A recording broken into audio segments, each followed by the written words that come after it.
You didn't see that. I did not press the wrong button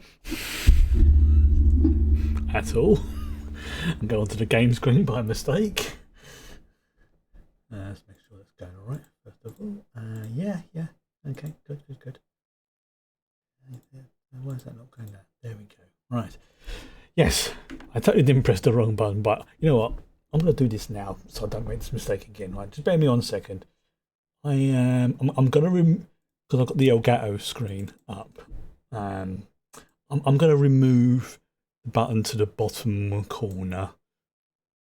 So I'll keep the BRB and the end screens there. There we go. So that way I don't accidentally hit it. In fact, I'm going to duplicate that button and put it next to it so I've got two of them. So if my muscle memory kicks in and I end up pressing the wrong one, I will actually be pressing the right one. So I'm just going to do a quick test to make sure it's working properly. So bear me 1 second. There we go. Yeah, it's working. Good. That was definitely a we'll do it live type moment. Anyway. Right. I need to drink now. I'm in a good boy.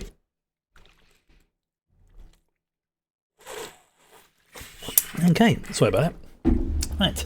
So, welcome to tonight's bring your own copy of what we're going to be watching tonight. Sort of a watch along chat reaction. For anybody who doesn't know, the bring your own copy is because there will be no video or audio from what we're watching. You'll have to supply or bring your own copy to watch alongside it. But that is why we have the timer underneath, the sync timer. That way, if you miss the start of what we're watching, or you need to go to the bathroom or whatever, you can make sure you're still synced up. Or if we go to a new episode, if we're watching a show or something. But tonight we're watching another Jim Henson classic. And I say classic because it is a classic. It is. Now, I thought this came out a little bit later than it did. I thought this came out towards the end of the 80s, but this actually came out towards the beginning in 1983. And yeah, this is 100% a Jim Henson classic. Now, like Labyrinth, like we watched last week, you will definitely be able to see some of the same types of creatures, like maybe not necessarily the same creatures, but there'll be like designs and the way things are done. It'll be like Jim Henson stuff has a very distinctive style once you notice it. Like you've got the Muppets, for example. So by Henson, I should say Henson Workshop, because it's not just one person doing it. It was a lot of people and a lot of very, very talented people. So the styles start to blend together after a while. But Henson is the one who pretty much started it all off. You see some of the OG versions of like the Muppets and Kermit, and it's just like, oh dear God, get the flamethrower. But they have become, especially for a certain generation, like mainly Gen X, of it. I suppose I am Gen X. I might be a Zennial. I can never quite work it out. It's all nonsense anyway. But let's just say for anybody growing up in the 80s, Jim Henson stuff was pretty... I'm not going to say safe, because some of the stuff in this is a little bit on the dark side. And I don't mean, I don't mean Star Wars' dark side. I mean... In the same way, like the old style, like like Hans Christian Andersen tales and things like that. Yeah, seriously detailed book on the movie as a bunch of facsimile notes and sketches bound into. Oh, very nice. Yeah. Excuse me. Now, when I say this has got some dark, and I don't mean that dark crystal. It's. There is definitely some things in this that, as a kid, you may have found a little bit on the disturbing side, but not horrible, just sort of a, ooh, that's not nice type thing. But that's kind of the point, because if you ever watched like Sesame Street or the Muppets and things like that, they never shied away from what we would call adult topics. They just presented them in a way that was suitable for kids and youngsters to sort of understand the process. Like they didn't go into much detail, but they didn't metaphorically you know, kick around the bush. I can't remember what it's saying is there, but you know what I mean. Like for example, on Sesame Street, when one of the actors, I think it's like Mr. Hooper, I think it was, passed away. Rather than just replacing him or saying he's gone off somewhere, they literally did it on the show that the character, not just the actor, but the character had passed away. And like Big Bird's reaction, and they're talking about grief and things like that. And for the time, there was a bit, whoa, they're doing this on a kids show, but then as an adult, and you look back on it, you realise they handled it very, very well. And the sort of tangentially, like I normally do, relates into this, the Dark Crystal. This is, as I say, probably one of the, I'm going to say the word dark a lot, I know, but it's not evil, but it does sort of tell the audience, specifically the kids, that there's some unpleasant things in the world, but, and this is the important, and this is always the important stuff with like the Muppets, Labyrinth before. It's like, there's some horrible things out there, but you've got the strength to stand up to it, and deal with it. Like it's like, it's okay to be a bit afraid. That's okay. It happens. Once you've got over that, and it's done so well. Like it's not sort of like in your face moral type thing. Like but it is done, I think, surprisingly well. Now, as I said earlier, this was made originally in 1983, so there's probably going to be little to no CGI in this. If I remember correctly, I think like Labyrinth, what we watched last time, I think that was one of the first Henson movies that had CGI in it. Practically everything you're going to see is going to be practical, again practical, physical effects. Like there will be like projections, or what they call them, like traveling mats, or there will be where they would maybe edit out some of the strings. Sometimes they don't even bother to edit out the strings and the things, but it's. I mean, even just looking at the sort of loading screen to this, just seeing the various characters there, it's bringing back some memories. And you know what? I've been waffling long enough, so let's just crack on with it. So what I normally do is I do a 5-second countdown, 5, 4, 3, 2, 1, and I'll press this. So if you watched below, this isn't it yet. Not to do the countdown. I always like to test it because sometimes updates mess up with this thing because it's a bit delicate. So it'll be like, and then also trying to remember what the key is. That is, so is it, there we go. Yeah, it'll start going. And then if we need to stop for whatever reason, I can just stop. Then I can reset. So also, it's mainly because I keep forgetting what the keys are. So yes, 5-second countdown. 5, 4, 3, 2, 1. Go. Oop. No, press the wrong button. There we go. No, sometimes I suggest to people to maybe put on the captions, but it's always optional. I just find it sometimes if the audio's out of balance, you can't always hear what they're saying, especially on the older films. Yeah. So, a Jim Henson film. I don't think I've actually watched a Jim Henson film that I've not liked. I mean, look at that already. It's all practical effects. You can see how well they've done it. Oh.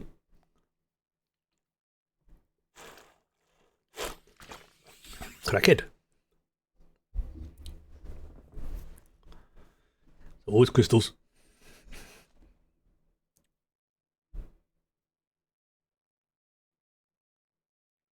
Skegsies, yes.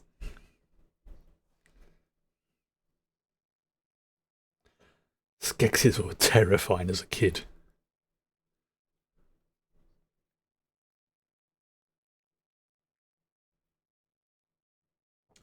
I can see how they did the background, like a projection filmed in front of it, but damn, look at that. This is all physical, all practical effects, and look how freaking good that is.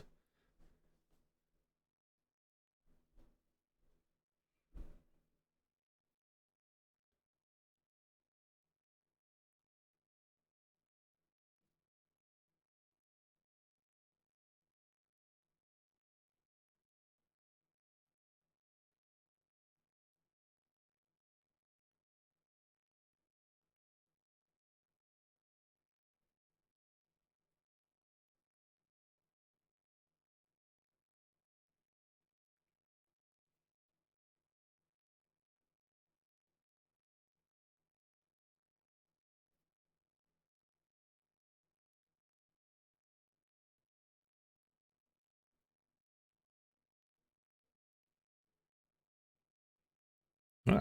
Photosynthesis.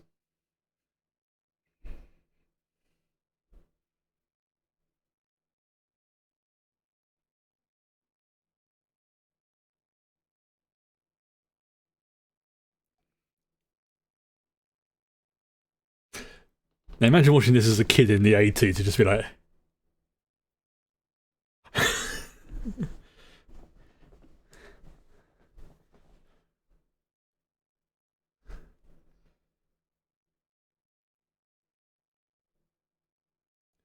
did, yeah.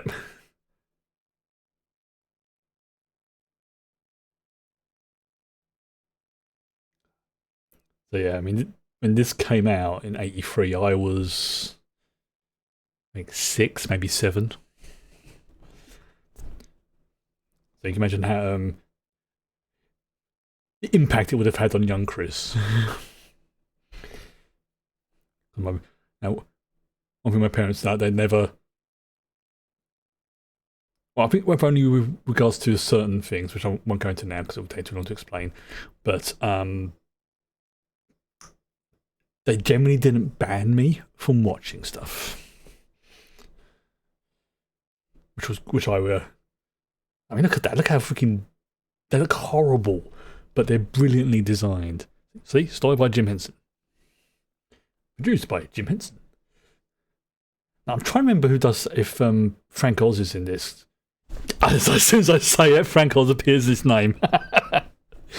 Yeah, good old Frank Oz. Like them two worked so well together. Like Jim did the puppetry and Frank did the voices. Well,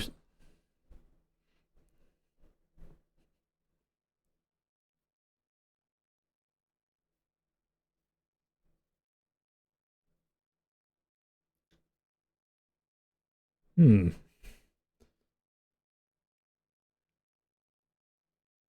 they're druids.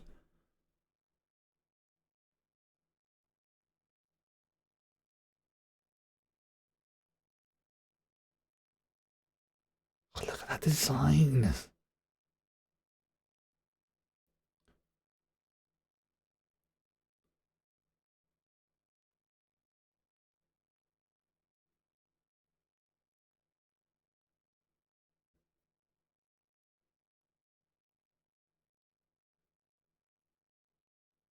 Oh, chills got my spine when I hear that.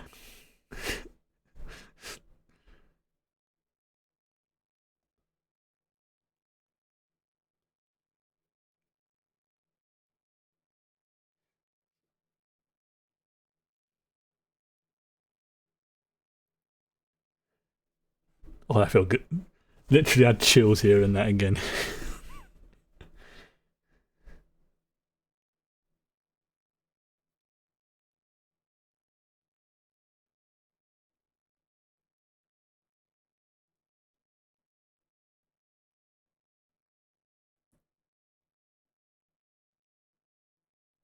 As was a prophecy.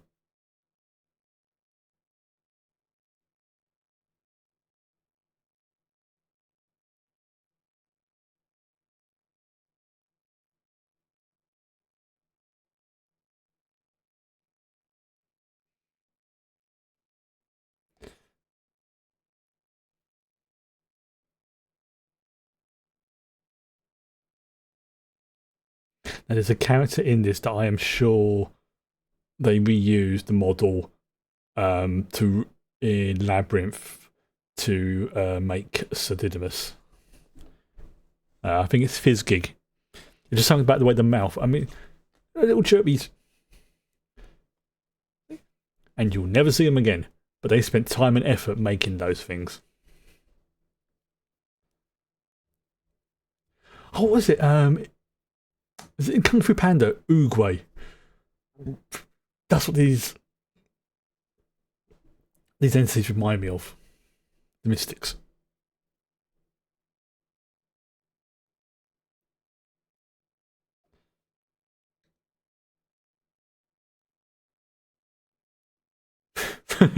So, yes, that was a small child running across that there. And yeah, it's all practical. Like, even like the special effects you see in the background, like the it's so good.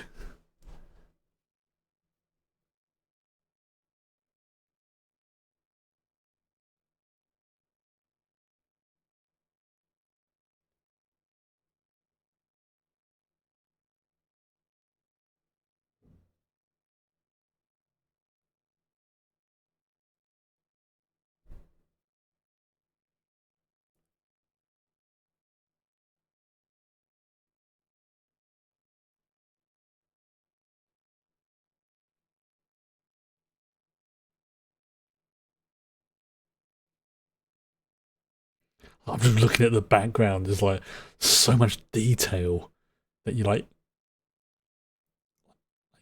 never see it again after this scene.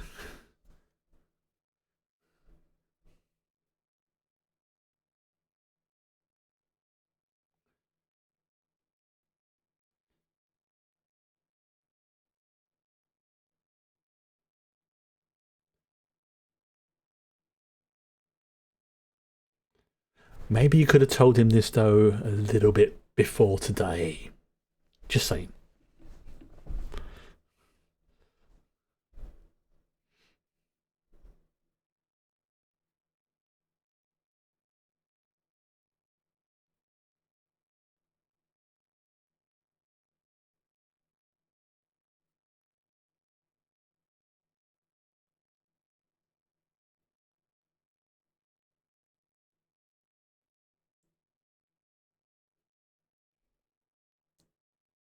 All right, fair enough. I retract my previous statement.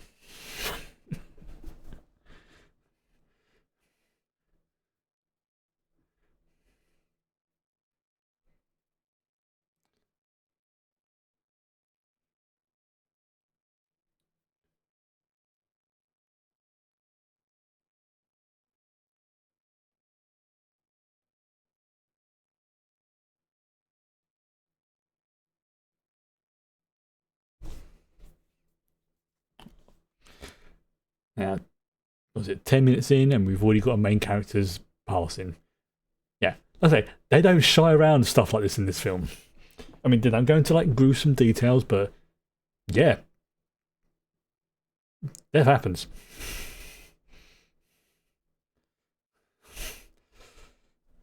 Ah, Skeksis.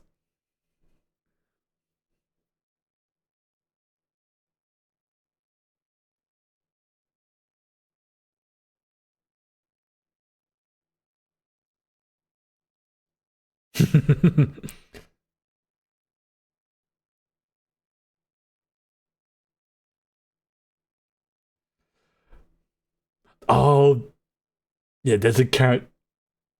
I've just remembered about a certain character in this. I'm not going to say anything, but until they are.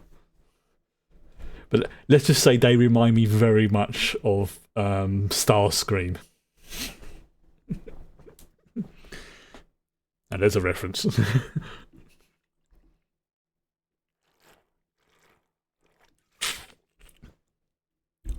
Skitty.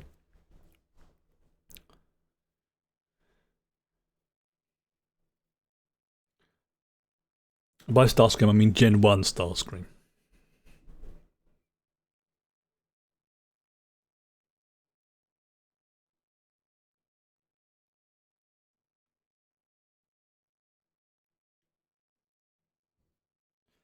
That is unpleasant to look at. Looks almost rotting.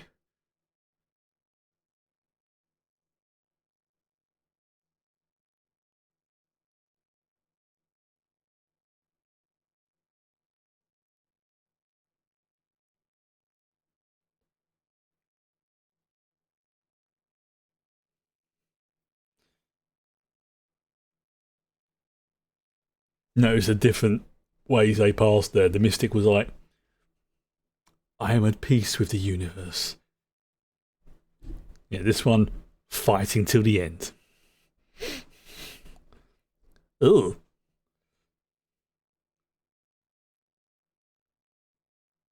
That's Indiana Jones level stuff there.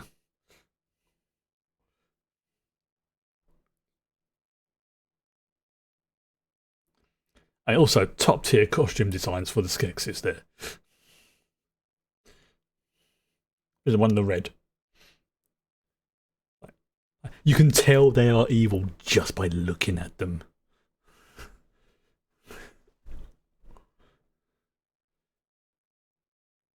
See? He is now one with the Force.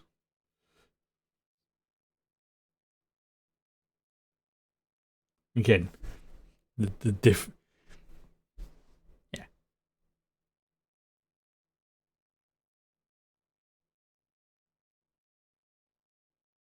There we go.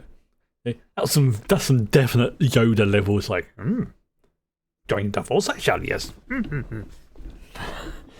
Which, considering Frank Oz did the voice of Yoda.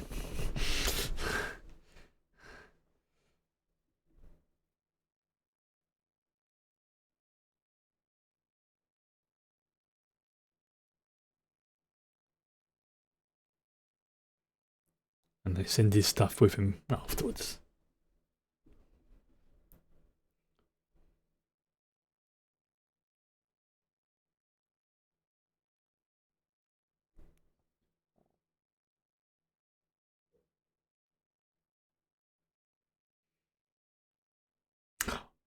Oh, no, wrong film.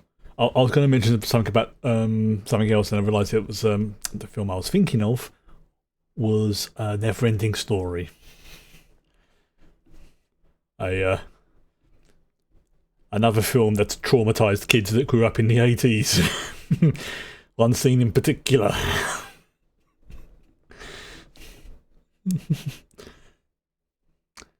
Yes, there's several films that if you grew up in that time period, they did not mess around.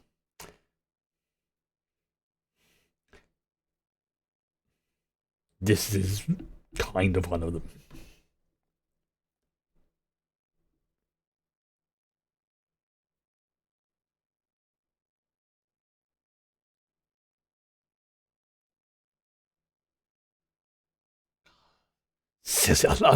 Even though they are horrible creatures, I love the designs of their cloaks.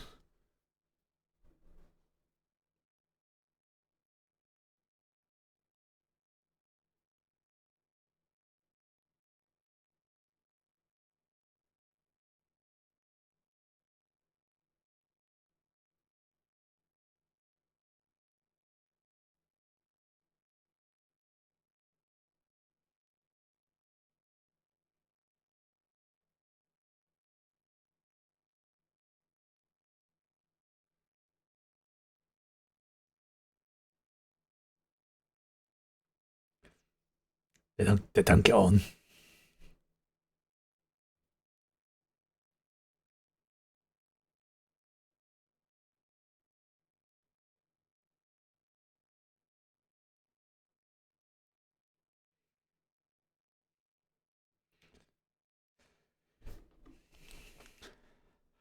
These things I can remember freaking me out more than the Skeksis did. These things. Because they remind me so much of characters from Fraggle Rock. The Dozers.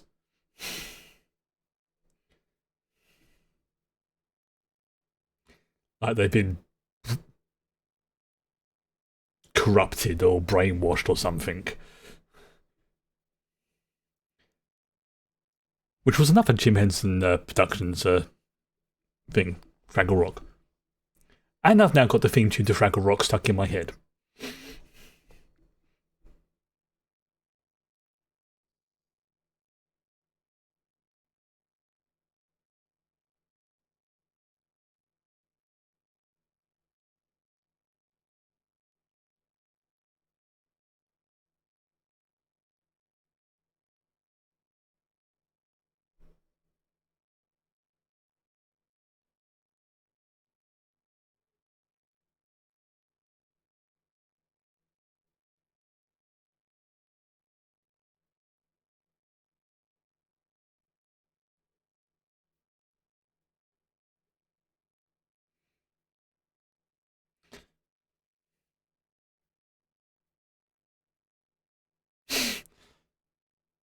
How long must they have spent on those costumes and the characters?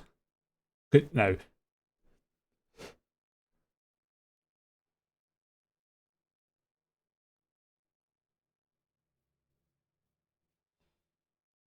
I think the way this works is like whoever makes the biggest dent in the rock wins,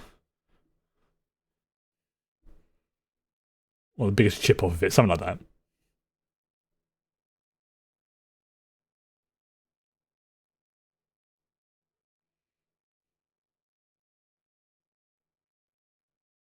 He wins.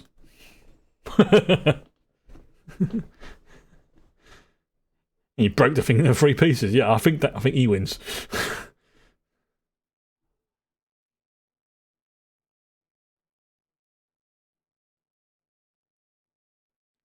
He can't beat that, can he?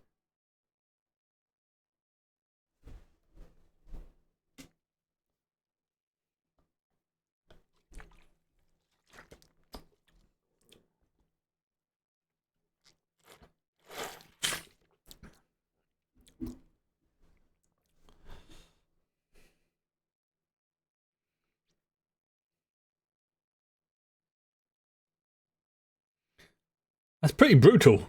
Again, remember, this was designed with kids in mind.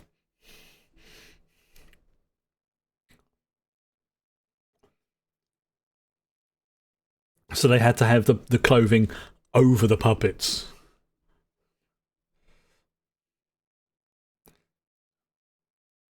Very unpleasant to look at.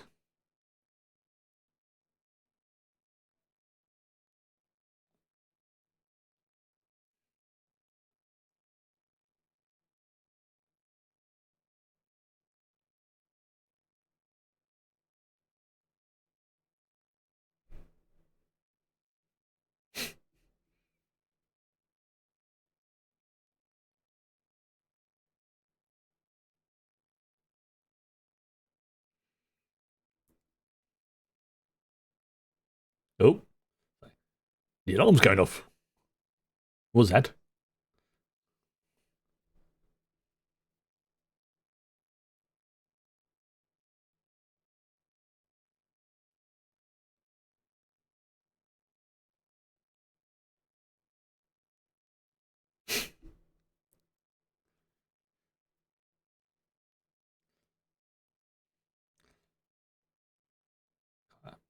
I bet those must have been heavy to carry because you're not just carrying the costume, you're also carrying the prosthesis for the Skeksis.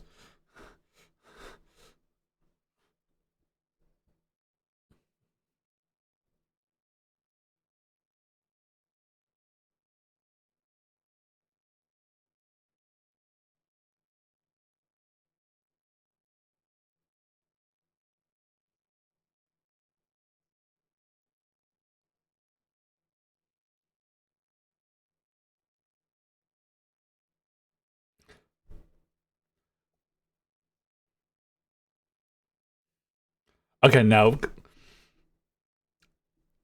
again, these are the things I can remember that as a kid.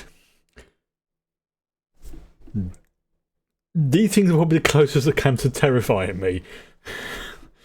I mean, I'm not a great fan of Beatles as it is, apart from the music, obviously. But these things were. I'm pretty sure I had a nightmare of seeing these as a kid. It's the scuttling. And that.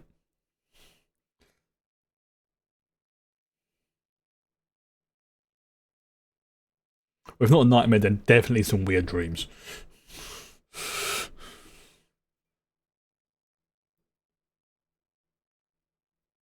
I mean, but as an adult, I can appreciate just how freaking cool those costumes are.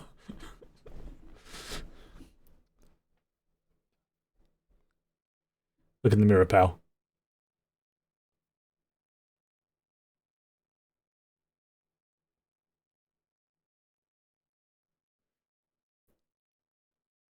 Yeah, that's what they did. We've got a kid like, no, right, dress up with this, put this mask on, and just climb up those rocks.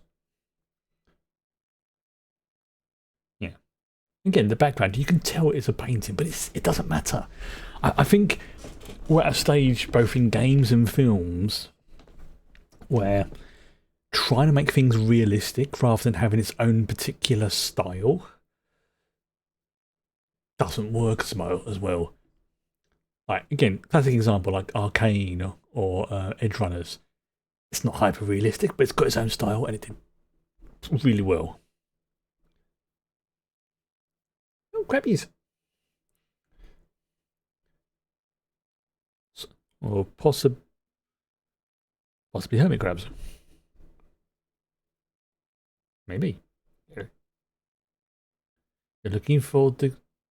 Oh.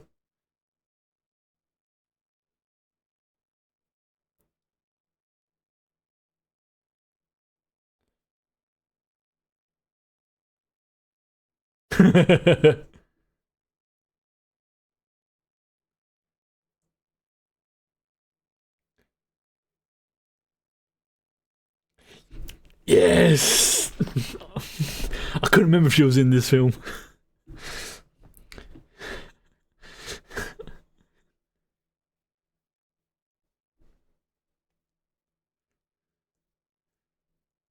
If you've ever played The Witcher 3,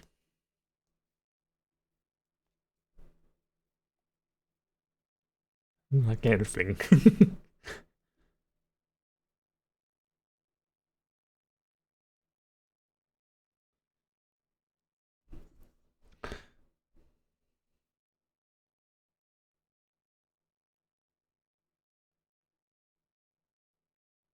I was like, hmm, he's dead. That makes him more dangerous.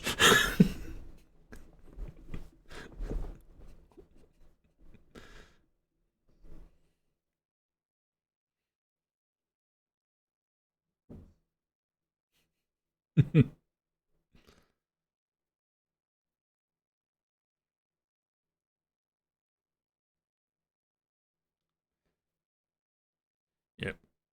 Yeah, she's the wise woman of the forest, the one you don't want to piss off.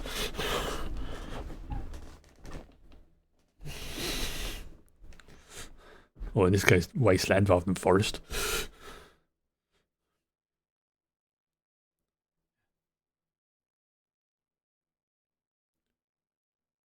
Okay, it's a fantasy film. You got to have a witch-like character living out in the wasteland, away from civilization, who knows things.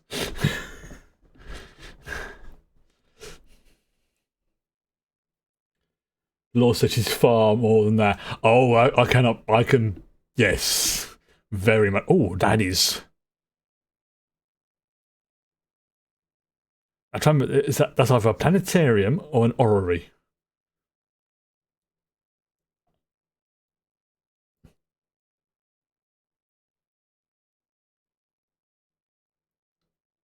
I was get those two mixed up.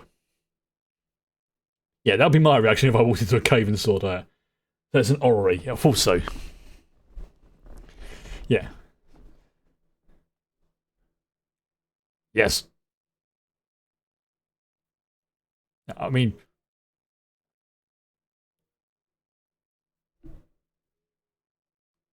yeah, you gotta watch out for that. It'll take your head off.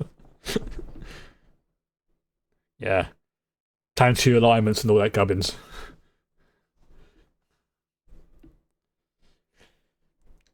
Suns are technically stars, but I'll let it slide.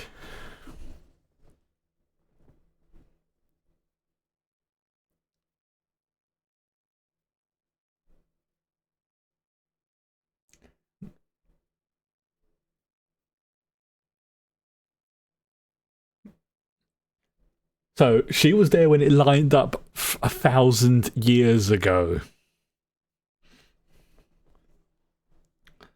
Yes, conjunctions are generally, in mystical terms,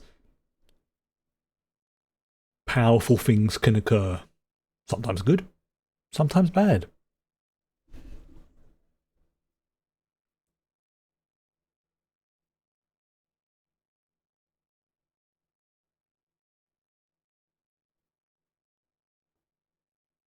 See?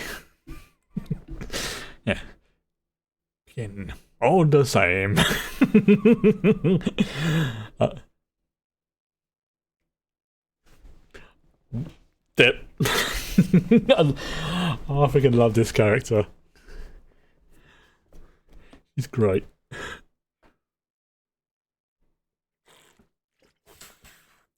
Grind up into a powder and snorted.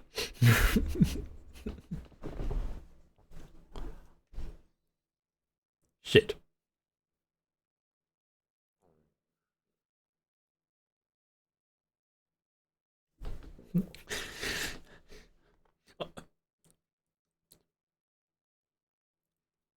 I like to think that she's Yoda's ex.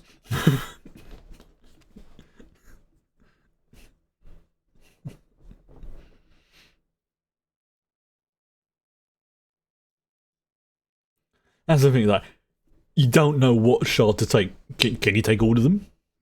Probably not.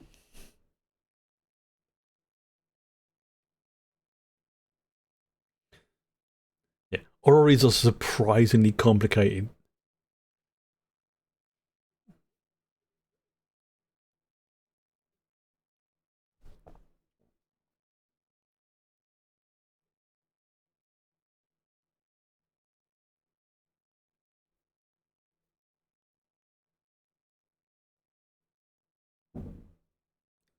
Yeah. You remembered your teachings.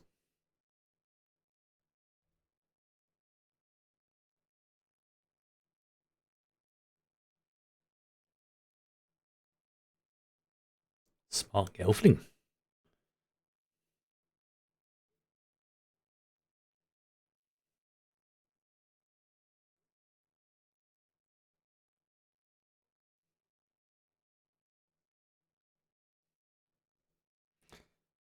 Like, great, I've had this place for 1,000 years and these beetle buggers come and I'll wreck it.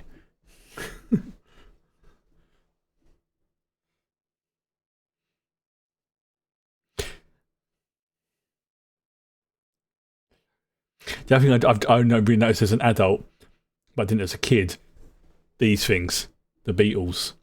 Notice they've got, their eyes are the same shade as the crystal.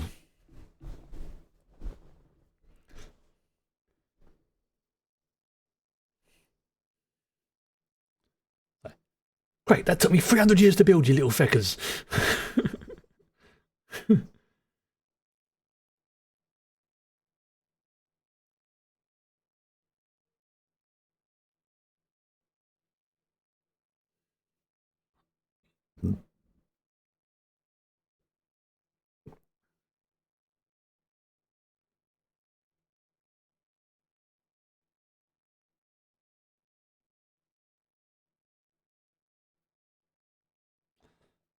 Oh, that sucks.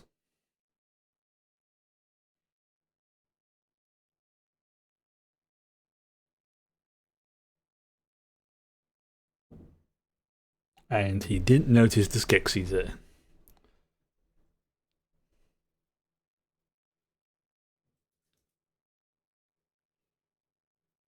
Oh, there goes her distillery. Hello. Hi. You get my lap to you. Okay, come on. Yeah, that's it.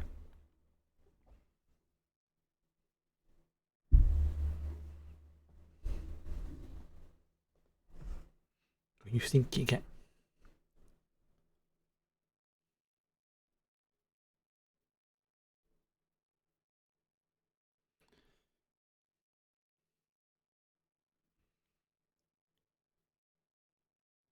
Yeah, they're definitely yeah, they're definitely like druid types, and the Skeksis are kind of like a corrupted Aarakocra.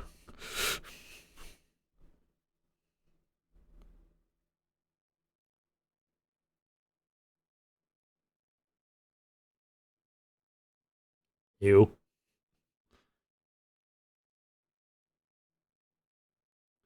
See, the little creatures, again, you see them for like one or two scenes and then you never see them again.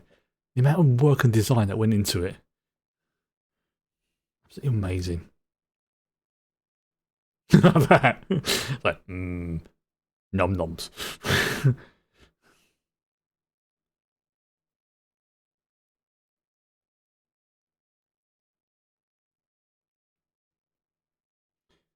Brian Froud for you. Yep. Yeah. Pretty much. I'm not going to deny that. Pretty much everybody who worked at Henson Productions, was a master of their craft and, creating worlds.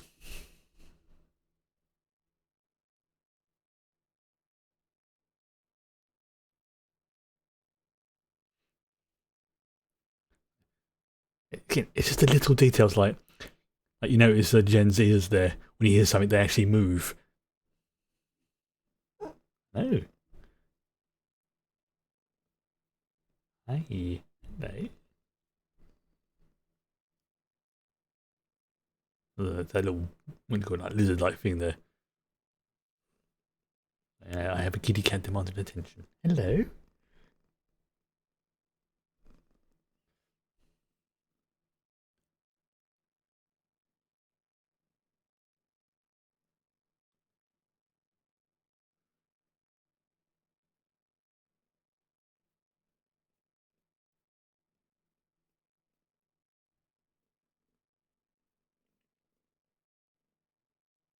You can hear a sort of noise in the background. The fuzzball, she's purring. The way the water comes back into a footprint after it's been stepped as well. Details, people. It doesn't have to be lifelike. It just has to have attention to detail. Or stick to the logic you've already established as well.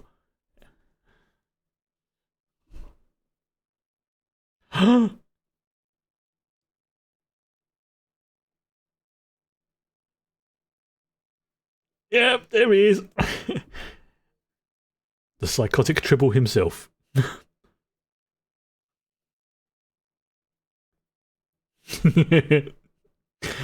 Oh dear. Yeah.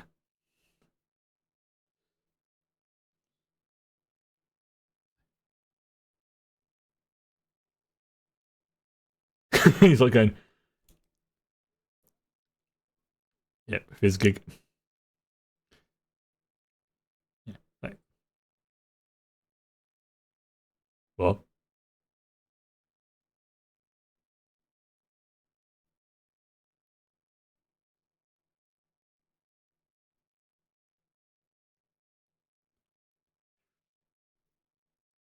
and now you're sitting in a swamp. Great way to introduce things.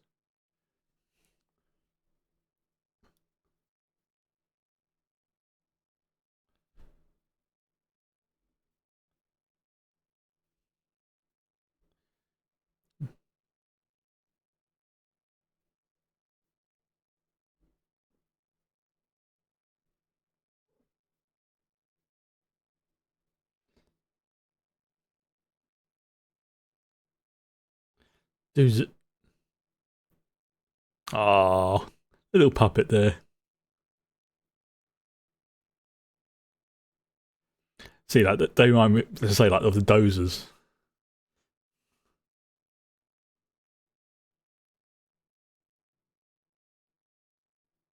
Oh, there you go, podlings.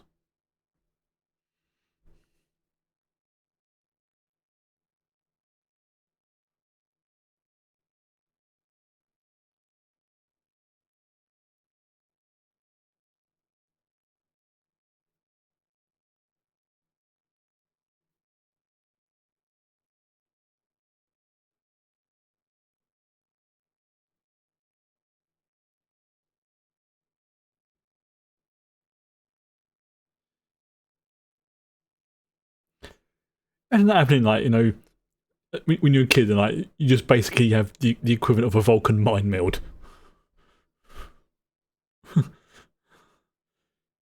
Like, that's gonna mess with your head.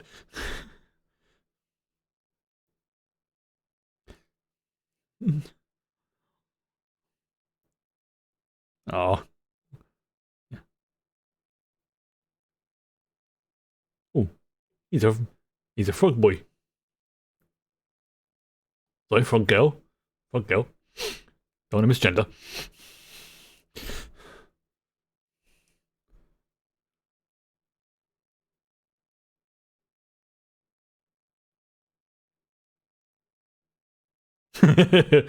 So you can see where like Sedidimus would have come from.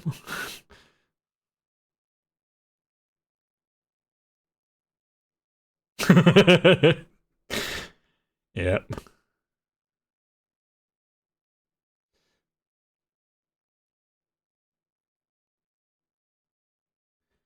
the little furry guy. Yep, little Viz gig. Yep.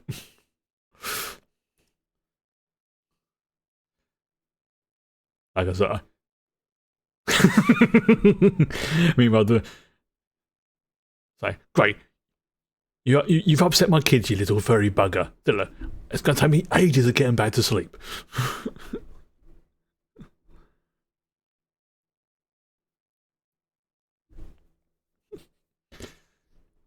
Yeah. Again, as a kid, you don't realise really what they're eating, but as an adult, it's like, yeah, they're basically eating what we just saw. Hmm. Definitely, yeah. I mean, there are no.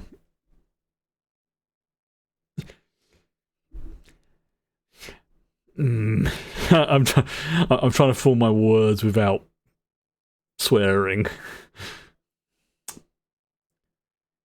They're definitely hammering home that the Skeksis are not nice individuals. Yeah, it's not that they're eating meat, it's that they're being horrible about it. And they have slaves. So there you go.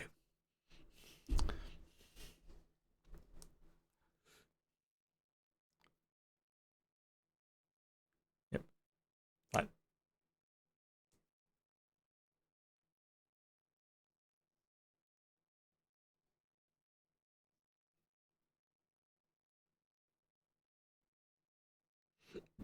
It's like trying to eat like noodles, and it's just like,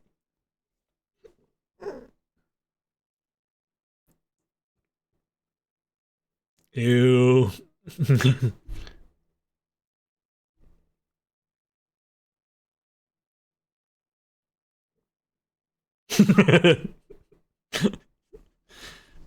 That's why I wanted to wash your face. Honestly.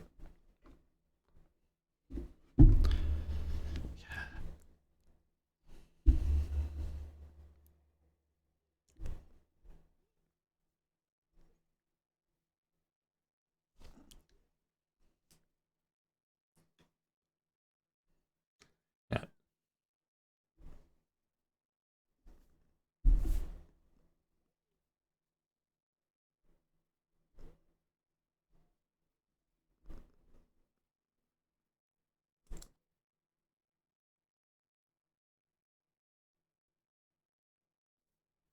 What am I saying?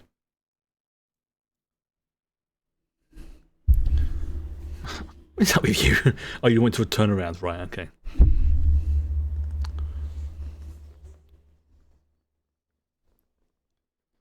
Yeah, that's not a girl thing.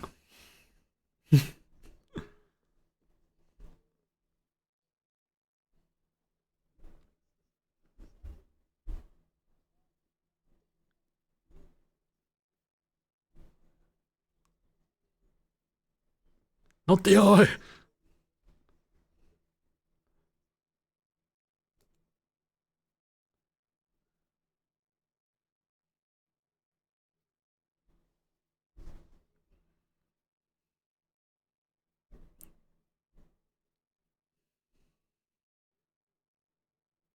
Oh, crap.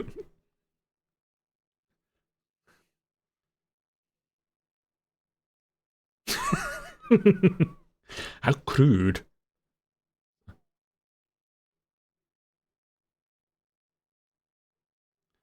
I just picked it up like, I'm having that.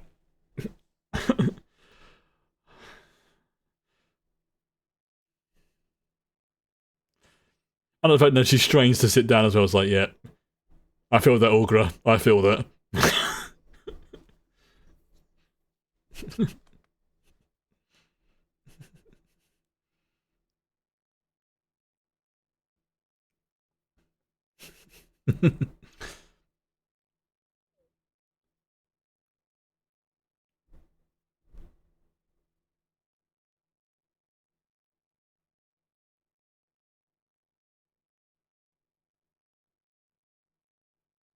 Fitzgig. He's basically a psychotic tribble. Oh, what are those little dogs called? Is it Chihuahuas? The ones that are like, you know, small in stature, but you know, feel like they can take on an elephant. Like they have no fear, basically.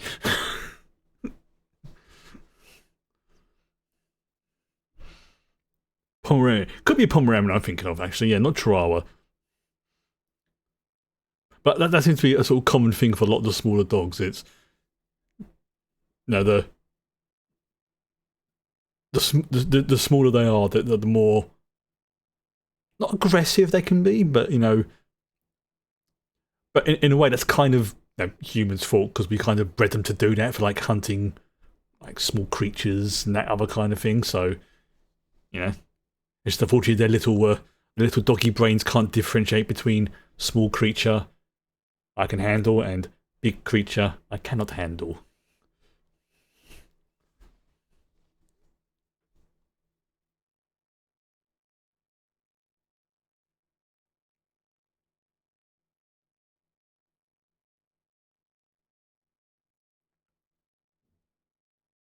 You can see now.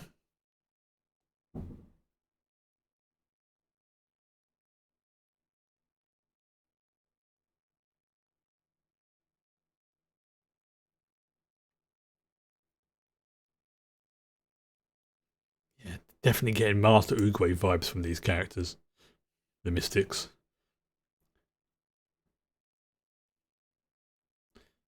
Although I suppose, you know, they're sort of drawing on a common, what's it? A common, what's the term? Trope? Losers.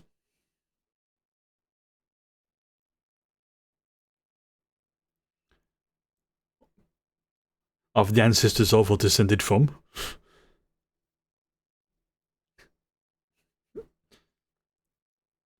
Well, they know how to party.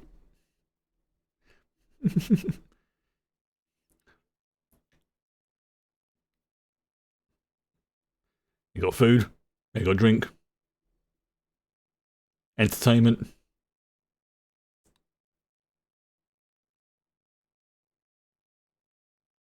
So, what do you say about my mother?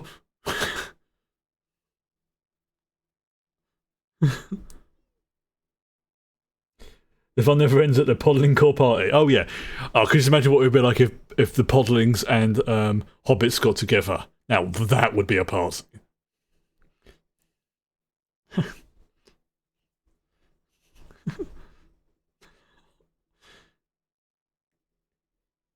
So it's like, I'm just gonna stand there and beat this drum. We can love it.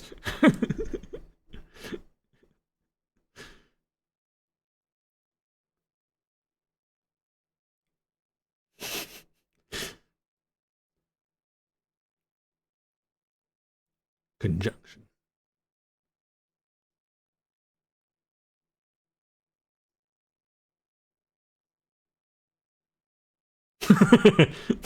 And then he died. I just like, that's such a like little kid energy. So it's like, yeah, I'm terribly sorry. He's had sugar.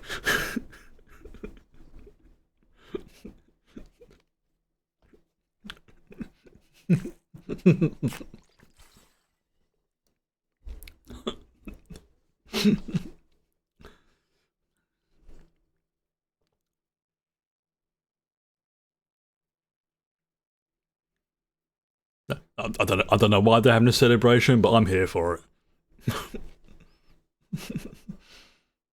Oh, it's because they've got a guest over, and they're Kira's come back. There we go. There's the reason.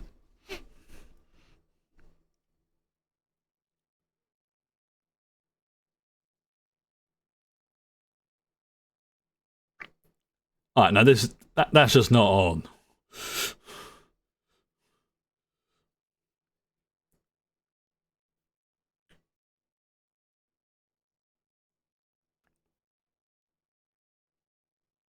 But again,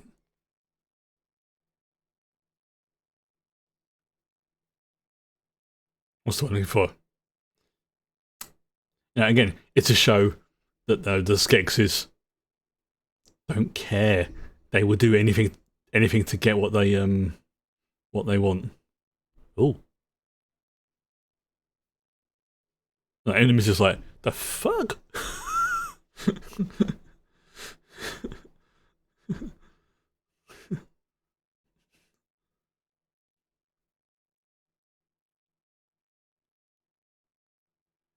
Come on, Fizzgig. Get your move on it, boy.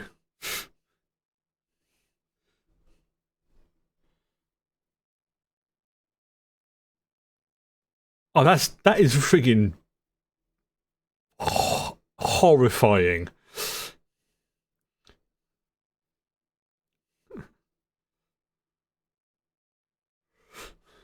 You know how this film is dark in terms of what's going on in this.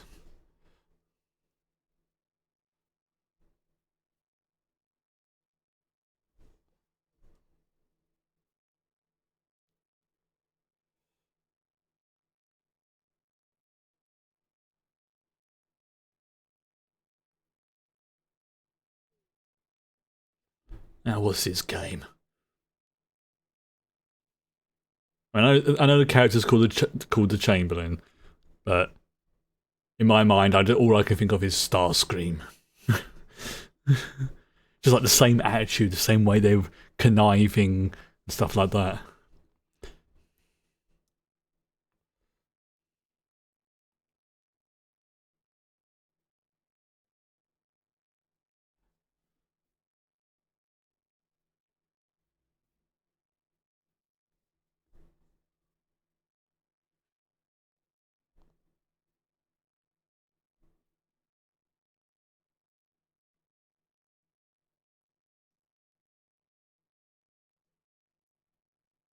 Well, that's just stupid.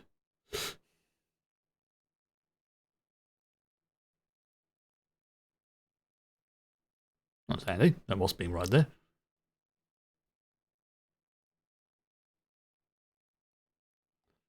Yeah.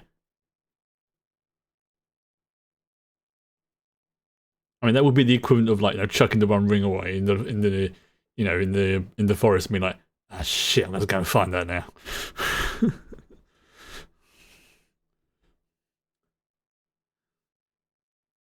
Yeah, we got here on time, but I lost it. My bad.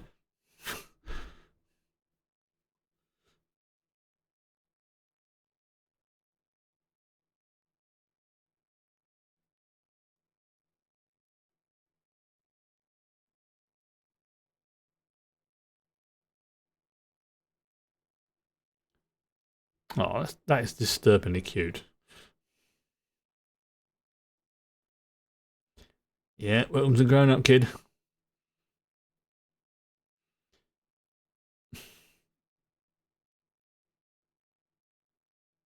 Oh,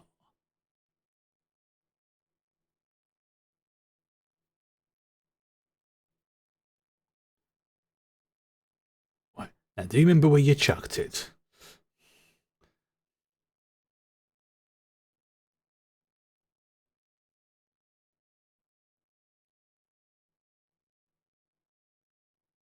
Oh, that's handy. I mean, if you fall into a swamp or something, you'd be in a bit of a pickle right now.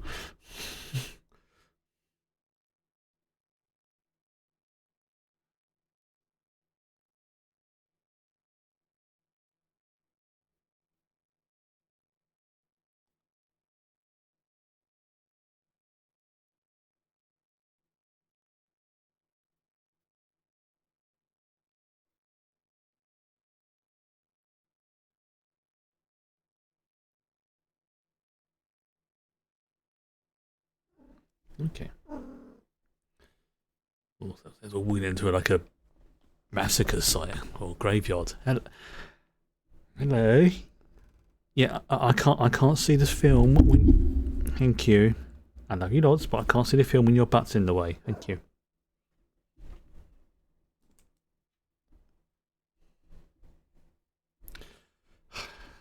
Cats. Oh, you want a hug? That's why. Okay.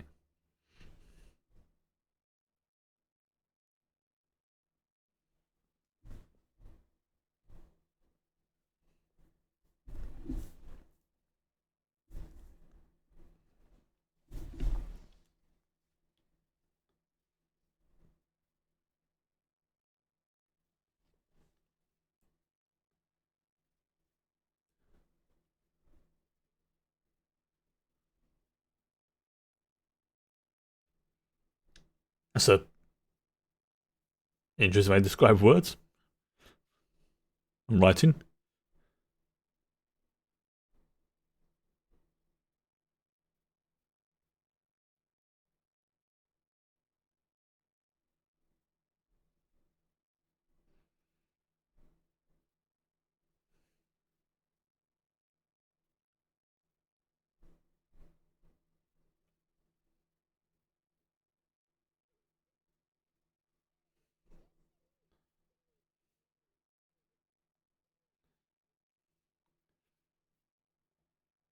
Yeah. Basically, go for his nuts.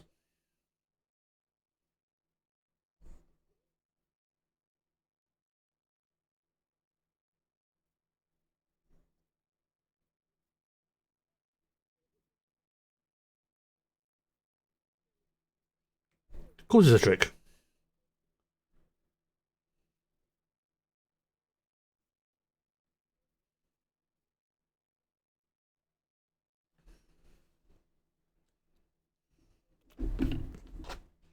Hmm. Hmm.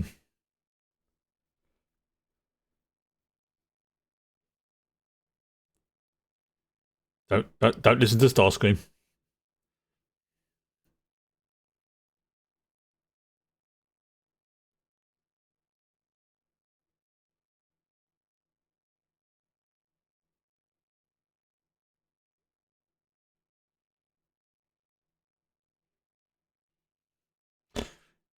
He's a bit upset.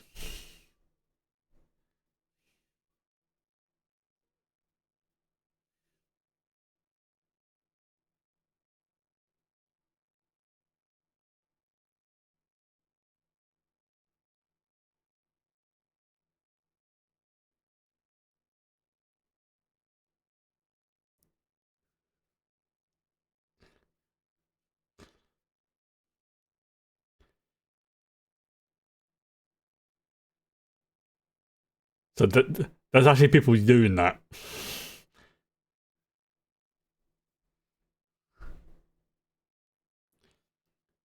So not only do they have to walk on stilts, but they have a costume as well.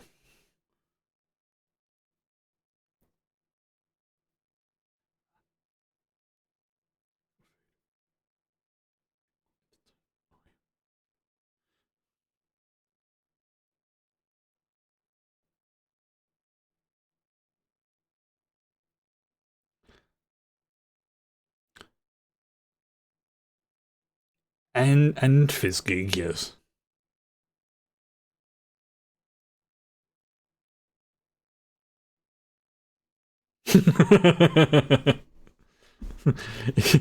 Such a grumpy little shit.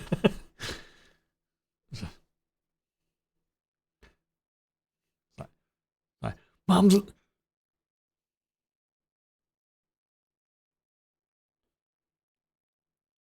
See, I'm convinced that these Land Strider things, if you look at their arms, I reckon at some point in their evolution, I say evolution, this is a magical world, so. But in their ancestry, maybe, or in their future evolution,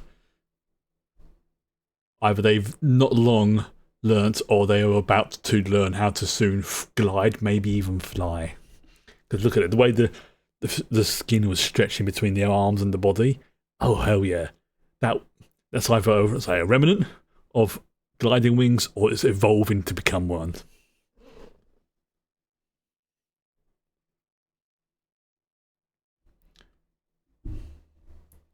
Oh, oh, oh! By the way, this is a scene coming up which traumatized the fuck out of me as a kid.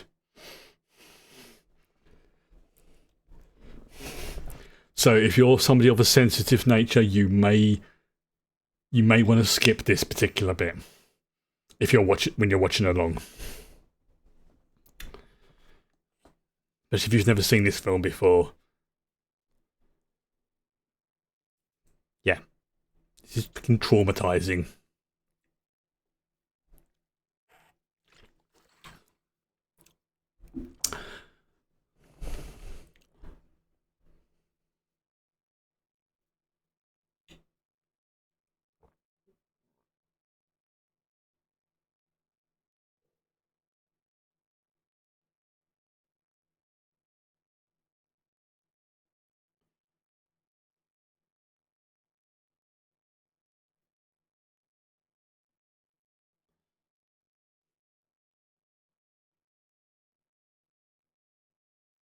Yeah, it's doing what you think it's doing.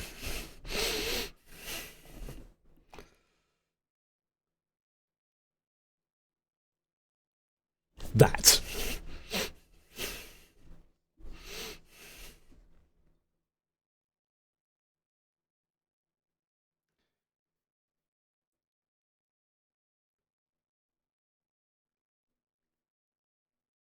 Yeah, that scene freaked me that. Yeah,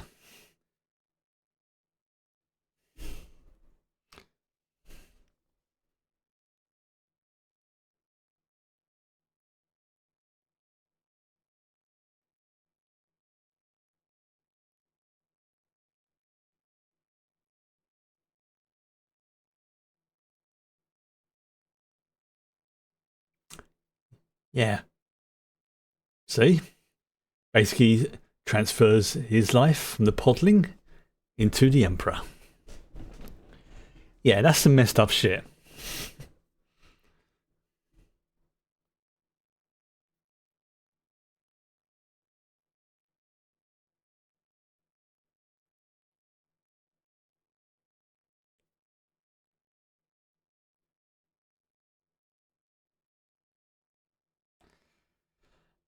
And to make it worse, it doesn't even last that long.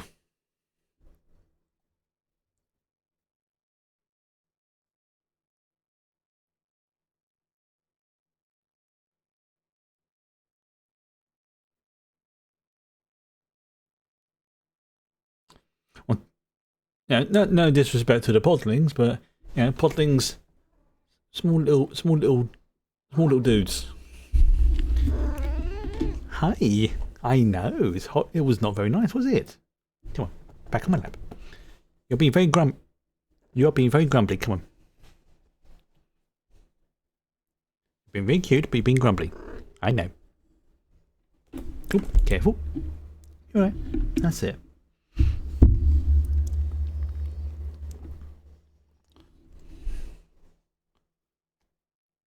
Yeah, roll away from the from the.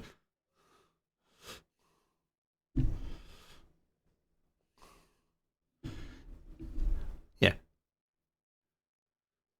yeah. See what I mean by their like sort of flappy bits by their arms.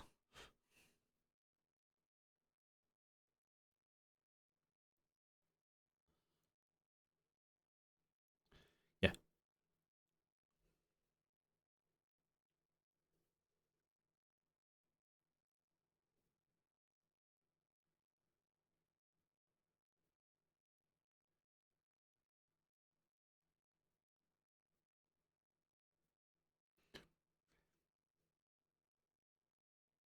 yeah. Like I said, remember this is a kids' film.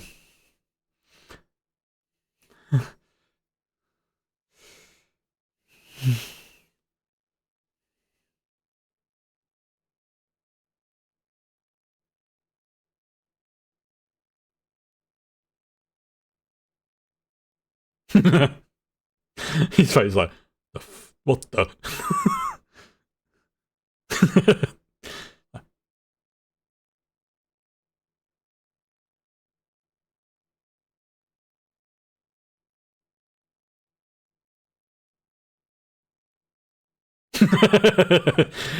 He's like, that's unfair.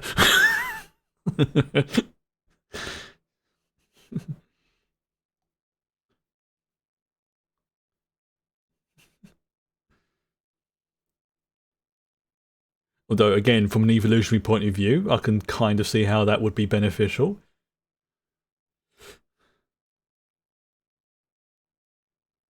Although that is what you call gender dimorphism.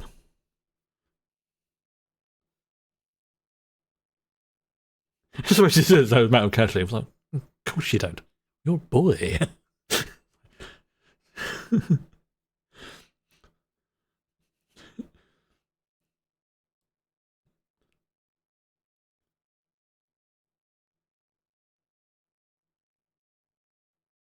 Yeah, onto you, Gollum. I know. Sorry.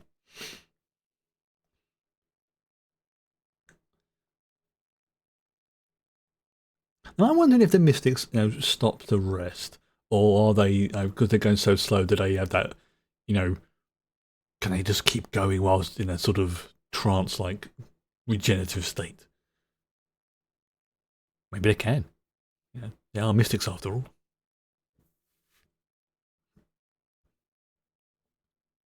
Okay. Now I know there's a difference between stalagmites and stalactites, but I can't remember what they're called when they join up. Stalactites are on the ceiling, stalagmites are on the ground. Because stalactites hold tight to the ceiling and all that. But was it? Is it just a column?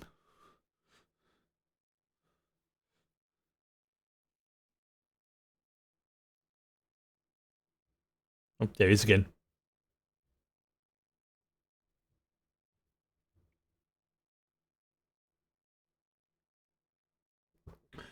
Yes, so yeah. I expect it's just a column.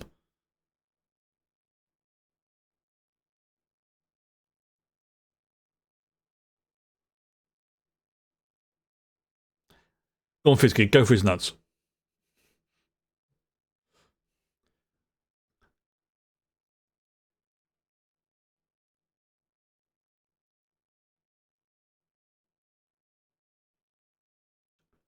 Hmm. Hmm.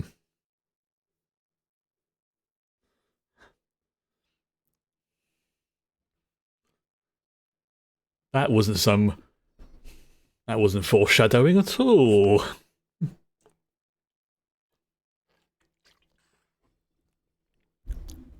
Come carefully.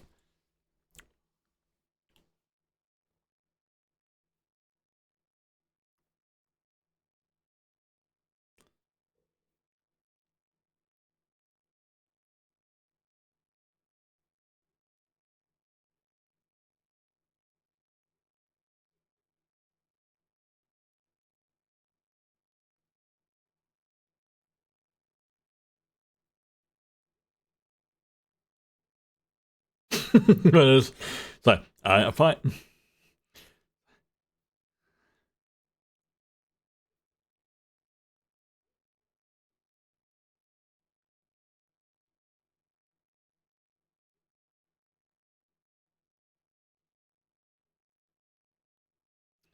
The other sitting there going, why do I put up with you two?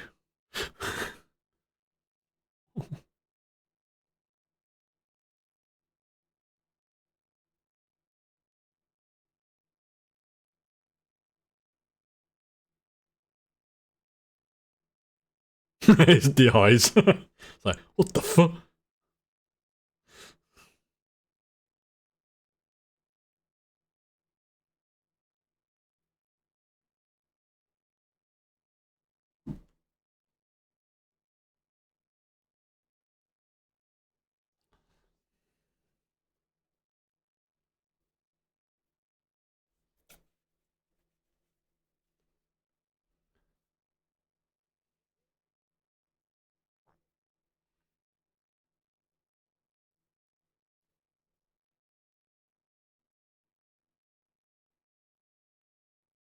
Yeah, that's pretty messed up. Take her essence, then kill her. So basically, you turn her into a zombie.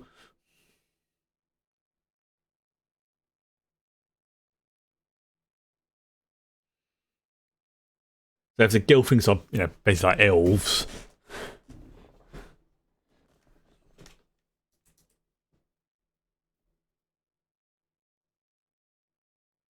So I imagine their essence is like, if they're like a naturally long-lived species, barring misadventure. And if you say the podlings are like, relatively smaller lifespan in comparison. I imagine if they go to one of the mystics and half one of them.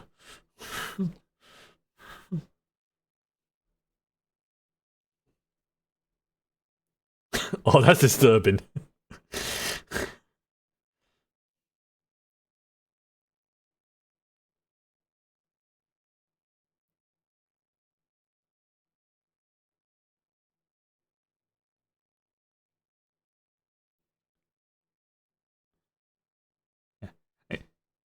This is basically like an effed up version of the Clockwork Orange machine.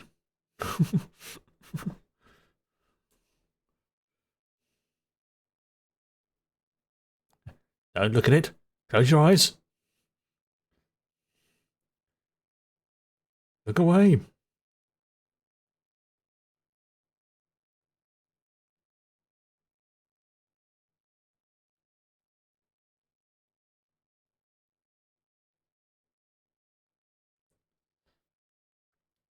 I suspect there's probably something about it that forces the eyes open.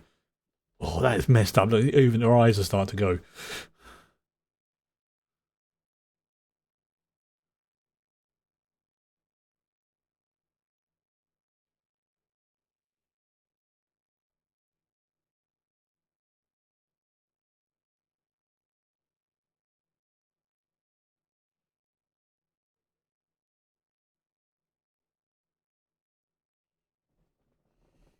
Oh yeah, all the animals in the laboratory.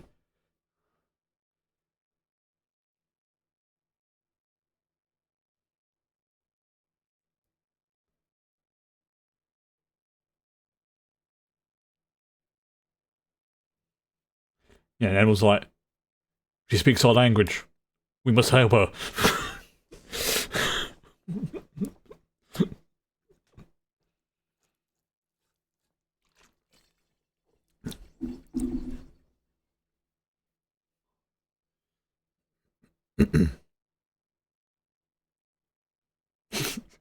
I don't know what those creatures are, but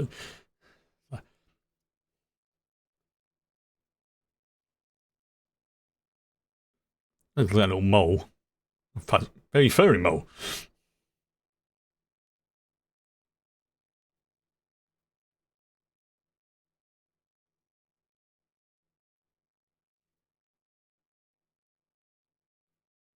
That's it. Go for the eyes, Boo. Go for the eyes.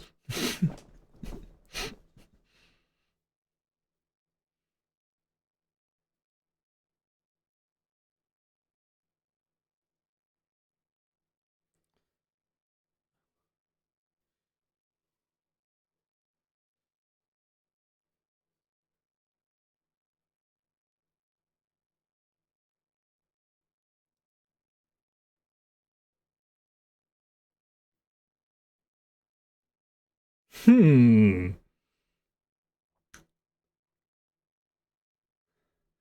I bet they're like, oh, we've lost Jeff.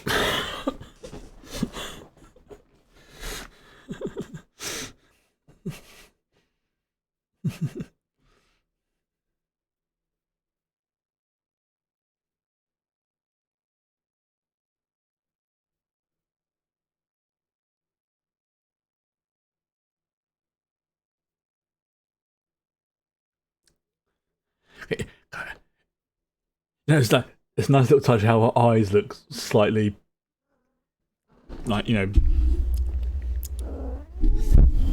you stop doing that. I know, but you just knocked the microphone, you silly cat. Oh, yeah. There you go. I know. I love you too, but you're being a pain. Stop it. She's demanding hugs. Right.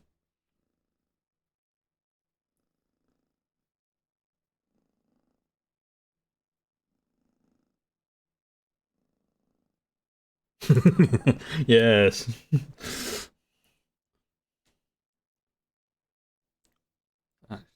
For crying out loud. I've done another chuffing hole.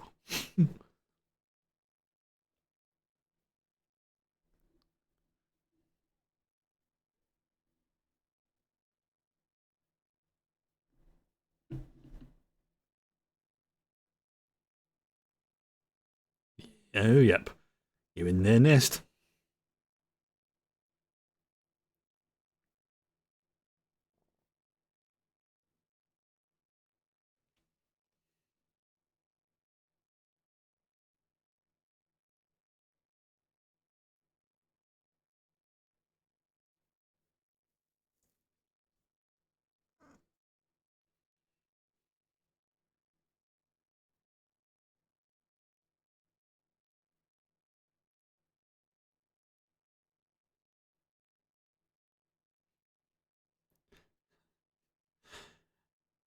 I still find it funny. You can, I mean, obviously, 1983 and everything, but the fact you can tell when it's the puppet and when it's like a little kid basically in a costume.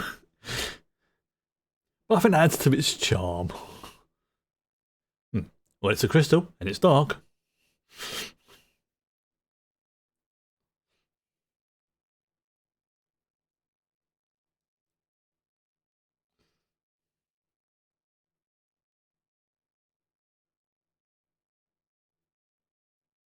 Oh, that's the essence drainer thingy.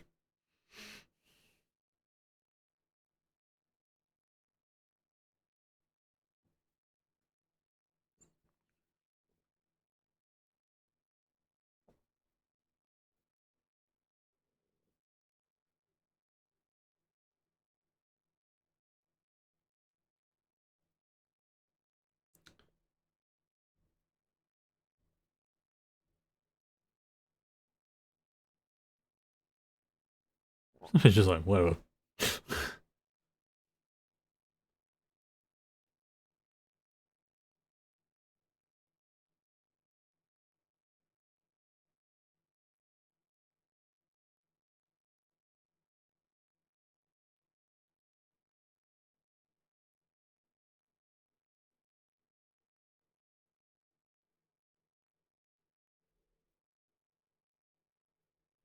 Yeah, that's right. You get out of the way.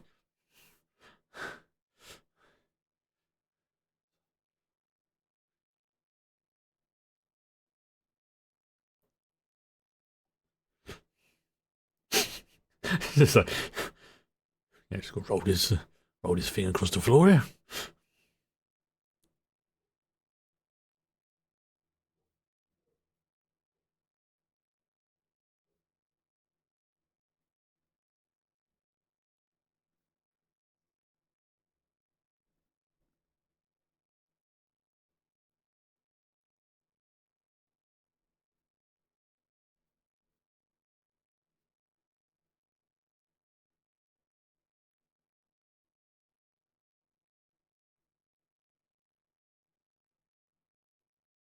And wasn't there like a sort of mini series based after this as well? Oh, yeah, again, her face still looks like a bit messed up because of the essence drain. Good little detail.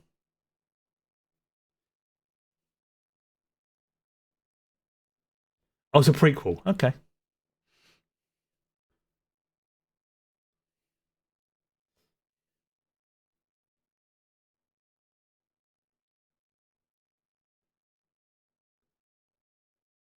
Sunken. That's the word I was looking for. Her face looks a little bit sunken. That's the word. Yeah. It's not like that. Yeah, she's back to full health because yeah,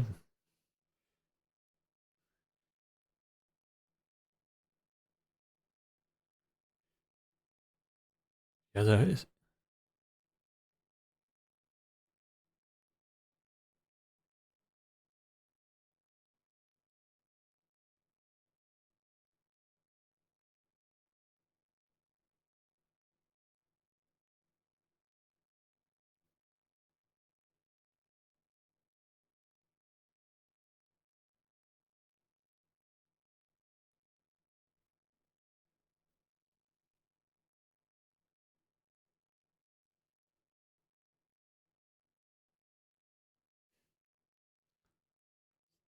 Love those costume designs.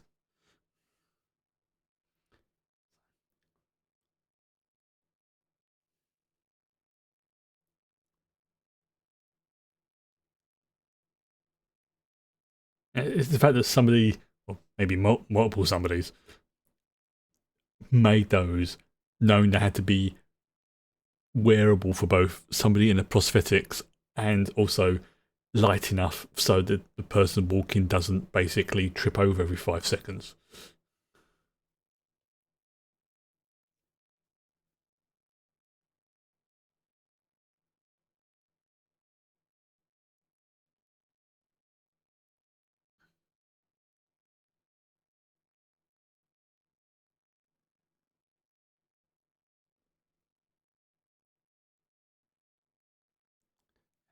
And does nobody notice them?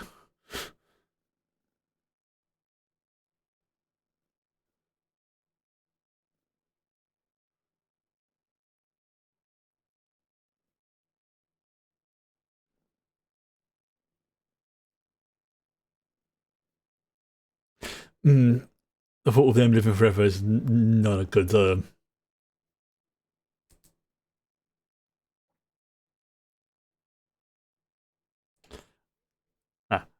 Well done, Fizgig.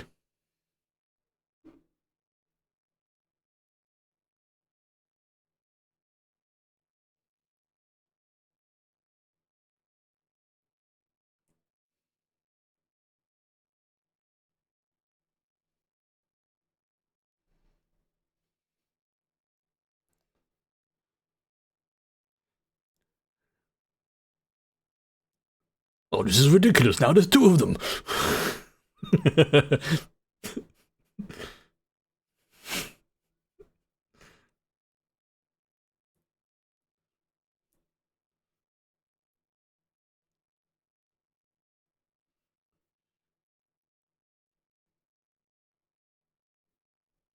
I know that was in one of the Star Wars prequel films, but I can't remember which one.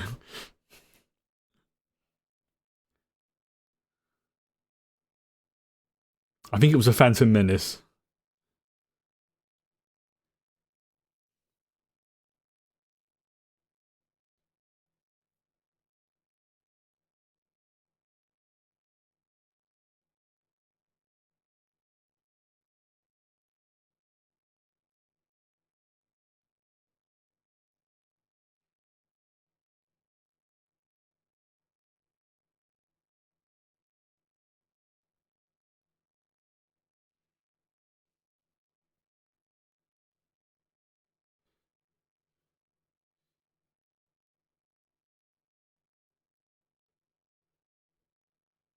Yeah, of course, you're gonna let her go free.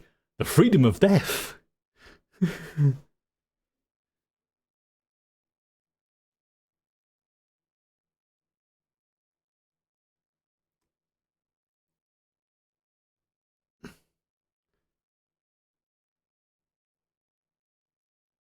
Damn.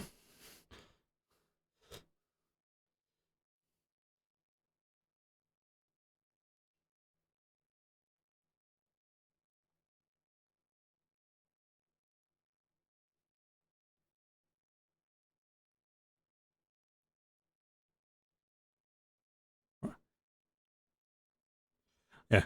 This is when you look at each of them in the eye and go,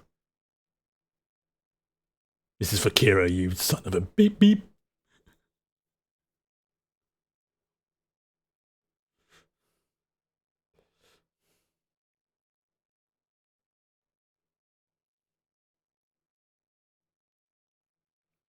Oh, colours changed. Hmm.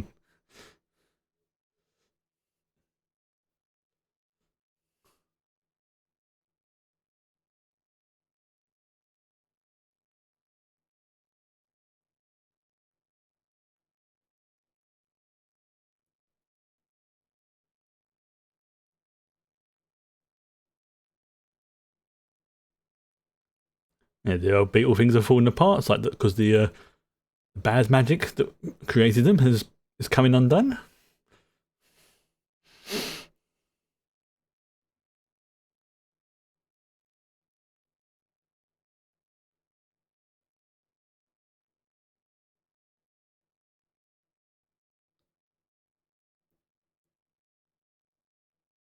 And as the podling's eyes are changing back to normal, like,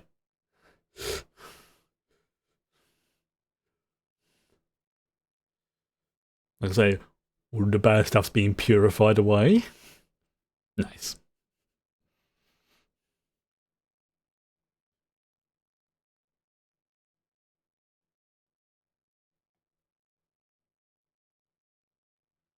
See, he's not dead.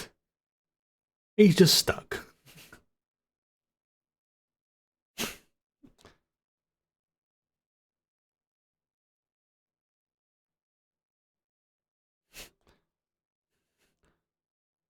I, that's some serious jaw strength he's got.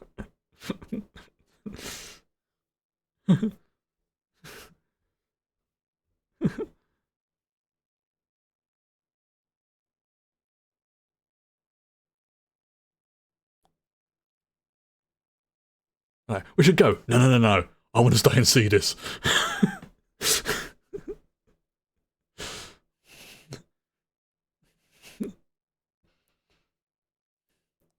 Which, in the circumstances like this, I think I'd probably want to watch just to see it happen. Whatever it is going to be.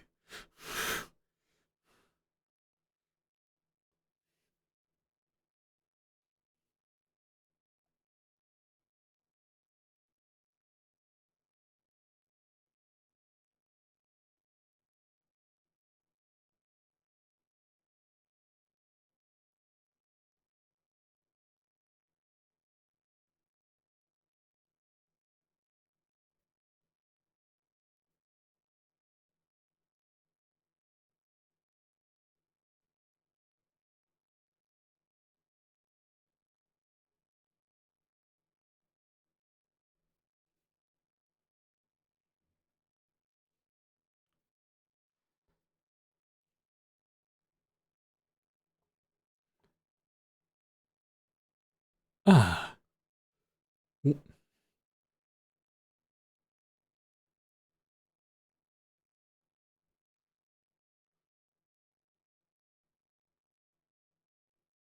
tomb. They told you right at the beginning what it was going to be. The the Urskex.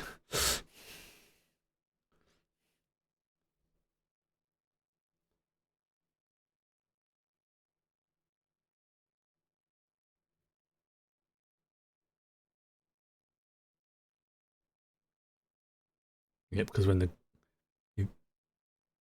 the crystal shattered, so did they.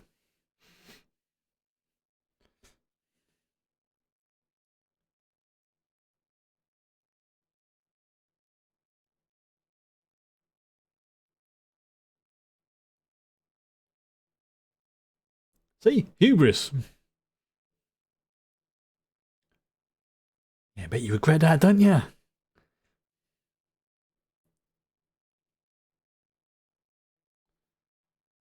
Yeah, that's nice. Can you heal her? Like they got very sort of Groot vibes, don't they? Like I am Groot.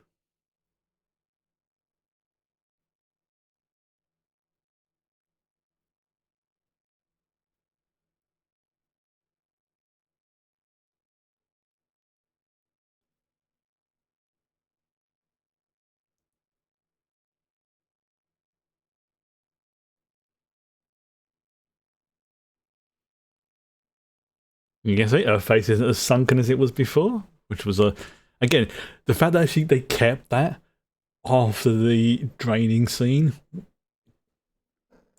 Nice touch.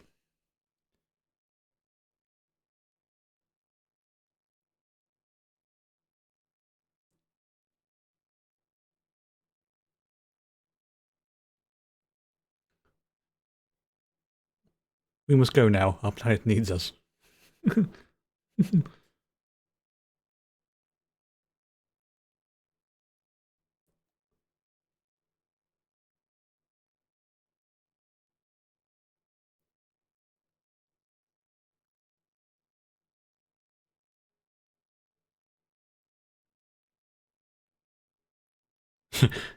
Like, great. the greatest knowledge on this planet for 1,000 years, and the world has been healed as well. Like, cool. What are we doing now? Yes. Jen, a gelfling. Kira, a gelfling. Ogura, a keeper of secrets. Fizzgig, a friendly monster. Skeksis, master of the dark crystal. So, don't really even give them names. Yeah, see, Frankos. Chamberlain, general, high priest, scientist, gourmand, ornamentalist, historian, slave master, treasurer, and then the mystics. Yeah. See, they didn't really even have names. They just had titles. Weaver, cook, numerologist, hunter, chanter, scribe, alchemist, healer. Landstriders. Cool. Stunts, character voices. Okay. Yeah.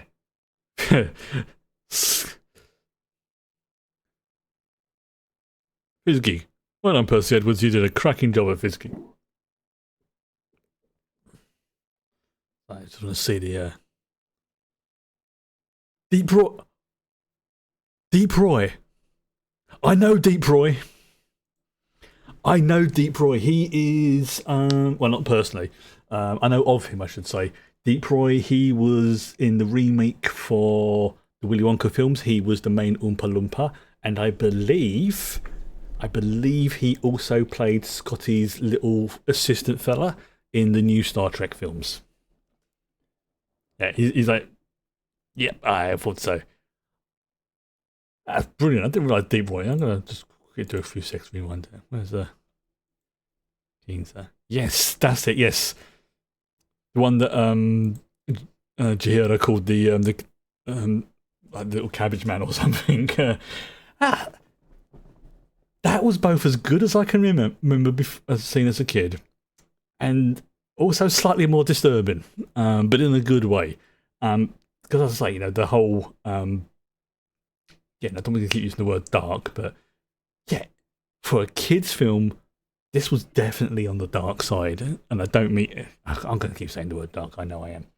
Utterly loved it. I know why. Yeah, it's just. It doesn't worry too much about the plot. It's go, oh yeah, by the way, you're the last of your kind.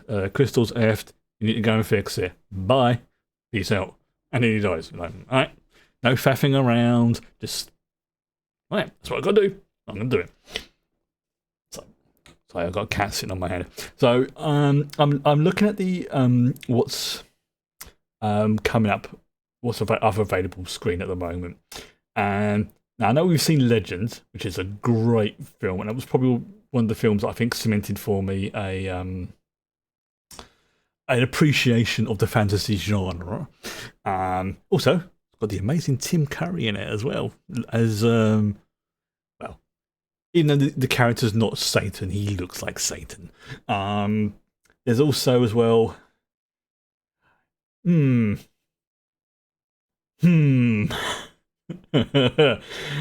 because if you're on the same screen I am, now I loved the first Highlander. There is no sequel. Even though I'm looking at the button on the screen right now, there is no sequel. There is no Highlander 2. Strangely, it just goes 1 to 3. Don't know why. There's also Bill and Ted's Bogus Journey, which I freaking love that film, Bill and Ted's Bogus Journey.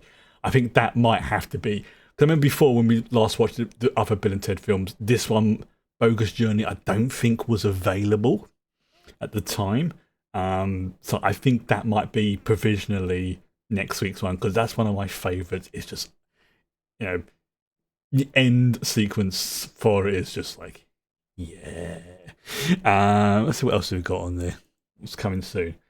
Yep, there's Total Recall, Ace Ventura, Jaws. Oh no, Jaws 3. Sorry, not Jaws. Oh, okay, that's a classic Jaws, but not for everyone. Yeah, I'm thinking probably next week, unless anything else just pops up on my radar that makes me go, ooh.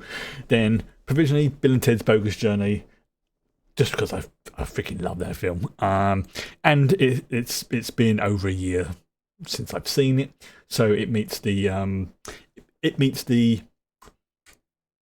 what's the word? The criteria for, I'm trying not to watch films again that I've seen reasonably recently, and for me that means in the last 2 to 3 years. And Bogus Journey, I've seen Dark Crystal, anything else like that as well. That meets the criteria. So I think for now, there's not much else I'm going to have for this. I want to play some more RimWorld in my off-stream save. I'm not going to lie. I am enjoying that game rather much. So yeah, I'm going to sign off for the weekend, and thank you all for joining me. And I'll be back streaming my on-stream playthrough of RimWorld on Tuesday, because Mondays are always busy days for me because of work and everything else like that. So thank you for joining me, and bye.